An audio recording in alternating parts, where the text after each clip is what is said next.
नमस्कार दोस्तों, स्वागत है आपका हमारे इस चैनल धूप धुनुची आरती में। दोस्तों, दुर्गा पूजा के बोधन कल्प असल में जो है कितने होते हैं, इस बारे में आप लोगों का एक सवाल मिला। तो मुझे लगा कि ये सवाल मुझे बहुत पहले ही मिला था, क्योंकि मेरा तबीयत थोड़ा ख़राब था, तो इसलिए इस विषय के ऊपर मैं वीडियो नहीं बना पाया। तो बोधन के कल्प के विषय में ये जो सवाल था, बहुत लोगों ने ही किया था कि बोधन का असल में क्या कल्प होता है। बोधन कल्प तो केवल षष्ठी को कहा जाता है, तो कृष्णा नवमी आदि कल्प में भी क्या बोधन किया जा सकता है, प्रतिपदा के दिन भी क्या बोधन किया जा सकता है। तो देखिए, बोधन का असल में जो है, एक तो कृष्णा नवम्यादि कल्प जो होता है, शारदीय नवरात्रि में कृष्णा नवम्यादि कल्प जो होता है वो बोधन कल्प होता है। मैं यहाँ पर जो है दुर्गा पूजा के कल्प के विषय में नहीं बात कर रहा हूँ, केवल बोधन के कल्प के बारे में बात कर रहा हूँ। बोधन कल्प जो है वो दुर्गा पूजा के तो मैंने ऑलरेडी जो है 7 कल्प आप लोगों को बता दिया है कि नवरात्रि के 7 कल्प होते हैं। कृष्णा नवमी आदि, प्रतिपदादि, षष्ठादि, सप्तमादि, अष्टमादि, केवल अष्टमी, केवल नवमी, ये 7 कल्प में दुर्गा पूजा किए जा सकते, यानी कि नवरात्रि के पूजन किए जा सकते। पर बोधन जो है इन 7 दिनों के 7 दिनों ही नहीं किए जा सकते। तो बोधन के कल्प जो है, एक तो पहला होता है कृष्णा नवमी आदि जो कल्प होता है, उस दिन बोधन किया जाता है। दिवा भाग में जो है ये बोधन अनुष्ठान किया जाता है।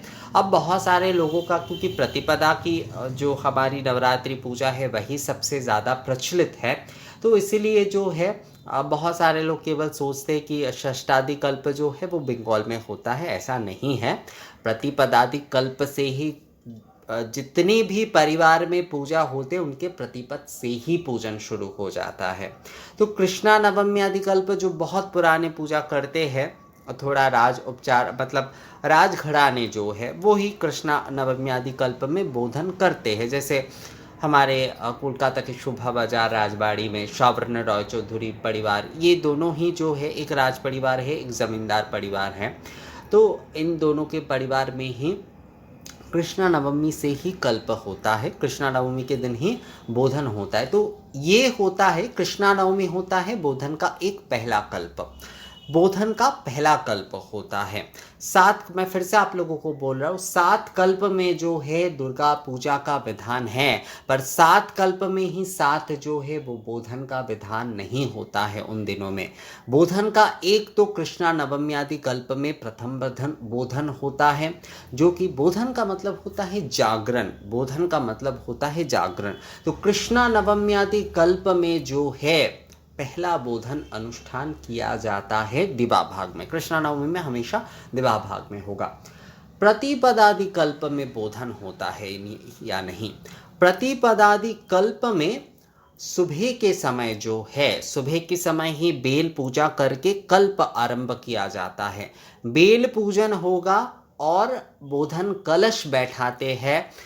बोधन कलश, कल्प के कलश के साथ बोधन कलश भी बैठाते हैं। पर बोधन का जो अनुष्ठान होता है वो जो है वो षष्ठी के संध्या में जाकर होगा। प्रतिपदादि कल्प में जो है बहुत सारे लोग कुलाचार आदि के नियम से जो है उस दिन बोधन करते हैं, मतलब इसे कहते हैं, पर असल में वो बोधन का अनुष्ठान नहीं होता है।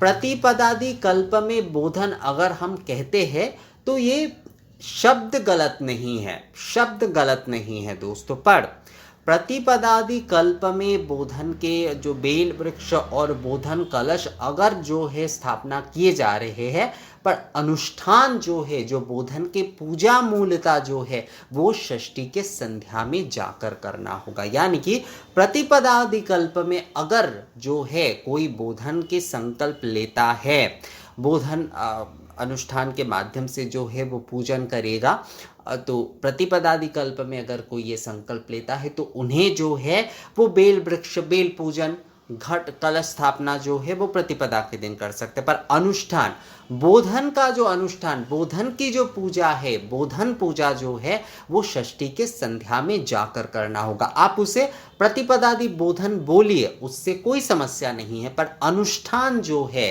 वो षष्ठी के संध्या में जाकर ही किया जाएगा। ये बात जो है समझना ज़रूरी है। इसीलिए जो बहुत मतलब ट्रेडिशन के बारे में जिन्हें बहुत ज़्यादा पता है, तो वो ज़्यादातर जो है प्रतिपदादि बोधन शब्द का इस्तेमाल उतना नहीं करते। वो कहते हैं प्रतिपदादि कल्प, क्योंकि कल्प ही शुरू हो रहा है उस दिन, तो बेल पूजा आदि कलश स्थापना आदि हो रहे हैं, पर बोधन असल में जो है षष्ठी के संध्या में जाकर ही हो रहा है। मतलब अनुष्ठान और पूजा जो है वो षष्ठी के संध्या में जाकर होगा। प्रतिपदा के दिन सुबह में आप बेल वृक्ष की स्थापना करके पूजन कर सकते हैं। आप जो है बोधन कलश उसी दिन से आप जो है स्थापना करके, बहुत सारे परिवार का यही नियम होता है कि कल्प के कलश और बोधन कलश जो है एक ही साथ बैठाया जाता है प्रतिपद के दिन जब कल्प शुरू हो रहा है।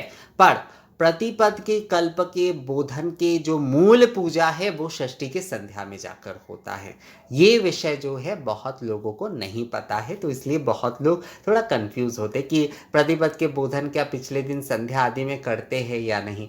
ये कुछ कुलाचार है, कुछ लोगों के कुलाचार है। असल में दुर्गा पूजा के ना कई सारे कुलाचार आदि भी है, पर अगर शास्त्र विधि में हम जाते हैं तो प्रतिपदा के दिन कलश और बेल वृक्ष की स्थापना होती है, जिसमें बोधन अनुष्ठान किया जाएगा, उसकी जो है स्थापना होती है। पर अनुष्ठान यानी कि पूजन जो है वो षष्ठी के संध्या में जाकर होता है, और षष्ठादि कल्प के बोधन होता है वो जो है वो षष्ठी के संध्या में ही होता है, षष्ठी के संध्या में ही होता है, और यही सबसे ज़्यादा प्रचलित है। षष्ठी के संध्या में बोधन जो है वो षष्ठादि कल्प से होता है। तो बोधन के कल्प में जो है एक तो कृष्णा नवम्यादि कल्प जो है उस दिन बोधन हो रहा है, दिवा भाग में जो है उस दिन बोधन हो रहा है। कृष्णा नवमी के दिन जो बोधन किए जाते हैं उसमें षष्ठी के संध्या में बोधन नहीं किया जाएगा, यानी कि जो कृष्णा नवम्यादि कल्प की सुबह जो बोधन किया जा रहा है उस बोधन कल्प में जो है षष्ठी के संध्या में जाकर कोई बोधन अनुष्ठान या बोधन पूजा नहीं होगा। वो कृष्णा नवमी के दिन सुबह ही किया जाएगा।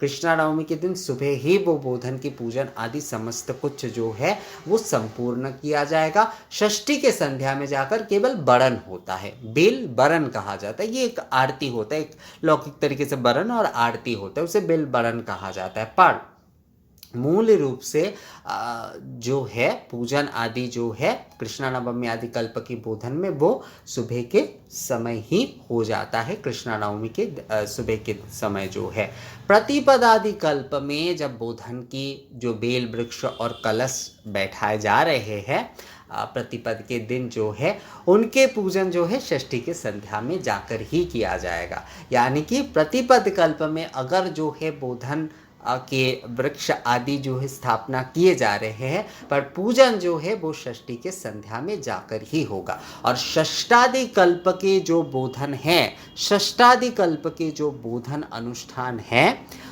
वो जो है वो षष्ठी के संध्या में ही अनुष्ठित होता है। तो मुझे लगता है आप लोगों को बोधन के विषय में ये विषय जो है समझ में आ गया है।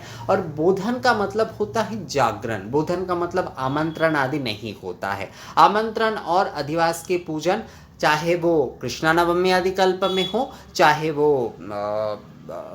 मतलब जो प्रतिपदादि कल्प हो, षष्ठादि कल्प हो, सप्तमादि कल्प हो, सभी के जो है आमंत्रण अधिवास जो है वो षष्ठी के संध्या में ही किए जाते हैं। आमंत्रण अधिवास की पूजा पूर्णता अलग है, बोधन की पूजा पूर्णता अलग है। बोधन एक अलग विषय है। बोधन जो होता है वो जागरण, क्योंकि ये जो महीने होते हैं ये जो है देवताओं के योग निद्रा के समय है, तो उस योग निद्रा से जगाने के लिए ही जो है बोधन किया जाता है। वासंतिक नवरात्रि पूजा के समय ये बोधन अनुष्ठान की आवश्यकता नहीं होती है, पर शारदीय दुर्गा पूजा में ये बोधन अनुष्ठान ज़रूरी होता है। बोधन का मतलब होता है जागरण। तो कृष्णा नवमी आदि में बोधन यानी कि सुबह दिवा भाग में ही पूरा अनुष्ठान हो रहा है बोधन का। प्रतिपद के दिन जो बोधन कहा जाता है, प्रतिपदादि कल्प में बोधन जो कहा जाता है, वो बोधन के कलश और जो है बेल वृक्ष के तले कलश आदि रखे जाते हैं प्रतिपदा के दिन, पर उसके मूल पूजा, बोधन के मूल पूजा षष्ठी के संध्या में ही अनुष्ठित होता है, और षष्ठादिकल्प की जो बोधन है वो षष्ठी के संध्या में ही होता है। तो मुझे लगता है बोधन कल्प की ये विषय जो है आप लोगों को समझ में आ गया है दोस्तों। और इस विषय में अगर आप लोगों का कोई सवाल आदि है तो आप लोग मुझे कमेंट्स करके या मेल करके बोल सकते हैं। मिलते हैं आपसे अगले वीडियो में, तब तक के लिए नमस्कार।